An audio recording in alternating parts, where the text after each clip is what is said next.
नगर की राजनीतिक परिदृश्य में दो प्रमुख गठबंधन की मौजूदगी एक अजब खेल की तरह है।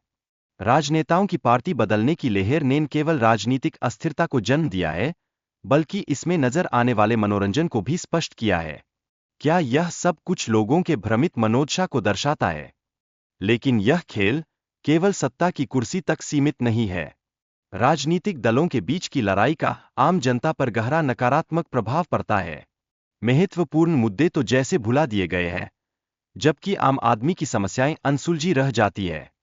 क्या कोई समाधान दिखाई देता है? इस वीडियो में एक महत्वपूर्ण बात पर जोर दिया गया है। हमें राजनीति के बजाय मनोरंजन की दुनिया की ओर देखने की आवश्यकता है। फिल्मों और गानों का सहारा लेकर शायद हम अपनी मानसिकता को स्वस्थ रख सकें। क्या वास्तव में यही हमारी स्थिति का इलाज हो सकता है? हालांकि राजनीतिक दलों द्वारा दी जा रही वित्तीय सहायता असल में किसी समाधान का हिस्सा नहीं है। ये योजनाएं केवल दिखावटी है, जो लोगों को थोड़े समय के लिए संतुष्ट करने की कोशिश कर रही है। क्या यह लोगों के असली मामलों को नजरअंदाज करने का साधन बन रहा है? मध्यम वर्ग की आर्थिक स्थिति और भी अधिक चिंतनीय होती जा रही है।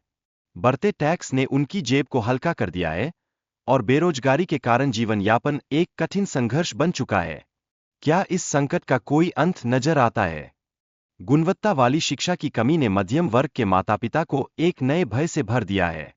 वे उच्च फीस वाले निजी स्कूलों में अपने बच्चों को दाखिल करवा रहे हैं, जिससे उनकी चिंताएं और भी बढ़ गई है। क्या शिक्षा की इस खाई को भरने का कोई प्रयास नहीं किया जा रहा? सड़कें और इंफ्रास्ट्रक्चर की स्थिति भी चिंताजनक है। महाराष्ट्र के मुख्यमंत्री के अनुसार 16 महीनों में केवल 9% सड़कों को गर्रों से मुक्त किया गया है। क्या यह स्थिति हमारे विकास की कहानी को बताने के लिए पर्याप्त नहीं है? स्वास्थ्य सेवाओं में भी गंभीर कमियों का सामना करना पड़ रहा है। महाराष्ट्र के सरकारी अस्पतालों में स्वच्छता की स्थिति बेहद बदहाल है, जिससे कई मरीजों की जान चली गई है। क्या कोई ऐसा कदम उठाया जा रहा है जो इस स्थिति को बदल सके? वायु प्रदूषण भी एक गंभीर चुनौती का सामना कर रहा है। महाराष्ट्र में 1,49,118 लोगों की मौत हुई है, जो इस समस्या की गंभीरता को दर्शाती है। क्या ये आंकड़े हमें जागरूक नहीं करते? जब अर्थव्यवस्था में मंदी आती है, तो सरकारें वित्तीय मदद की ओर बढ़ती है। यह मांग को बढ़ाने का एक प्रयास है, लेकिन क्या यह स्थायी समाधान का हिस्सा है? धन वितरण का एक नकारात्मक पहलू यह है कि यह वोटों को आकर्षित करने और दासता को बढ़ावा देने के लिए इस्तेमाल किया जाता है। क्या यह लोकतंत्र के मूल सिद्धांतों के खिलाफ नहीं है? महाराष्ट्र में अमीरी और गरीबी के बीच एक गहरी खाई का अस्तित्व है। यहाँ पर कृषि आत्महत्याओं की संख्या सबसे अधिक है, जो स्थिति की गंभीरता को स्पष्ट करती है। क्या इस खाई को पाटना संभव है? किसानों की स्थिति भी बेहद खराब है। उन्हें केवल 1,250 रुपये प्रति माह दिया जा रहा है, जो उनकी मेहनत के साथ अन्याय है। क्या हम किसानों को उनका हक दिला सकते हैं?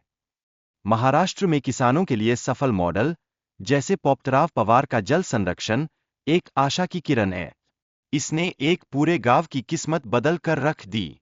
क्या हम ऐसे और मॉडल नहीं देख सकते? छोटे और मध्यम व्यवसायों को बढ़ावा देकर बेरोजगारी की समस्या का समाधान किया जा सकता है। ये व्यवसाय श्रमगहन होते हैं और प्रदूषण को भी कम करने में सहायक होते हैं। क्या ये रास्ता हमें आगे बढ़ाएगा? शिक्षकों की संख्या को दोगुना करने और गैर शिक्षण कार्यों के लिए सहायक कर्मचारियों की नियुक्ति आवश्यक है। इससे शिक्षण प्रणाली को मजबूती मिलेगी। क्या हम शिक्षा के इस क्षेत्र में सुधार कर सकते हैं? महाराष्ट्र में पुलिस बल की संख्या को बढ़ाना और उन्हें उचित प्रशिक्षण देना आवश्यक है।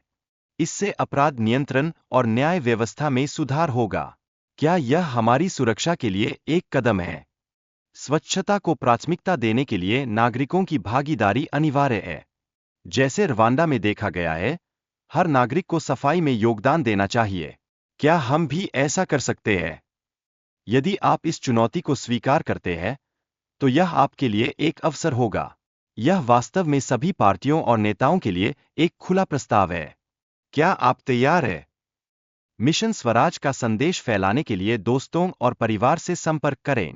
चलिए, हम इस संदेश को अधिक से अधिक लोगों तक पहुंचाते हैं। क्या आप इसमें भागीदारी करने के लिए तैयार हैं? हम 25 मिलियन की ताकत के साथ महाराष्ट्र के 130 मिलियन लोगों तक पहुंचने का प्रयास करेंगे। यह लोकतंत्र और हमारी मांग को दर्शाने का समय है। क्या आप हमारे साथ इस यात्रा में शामिल होंगे?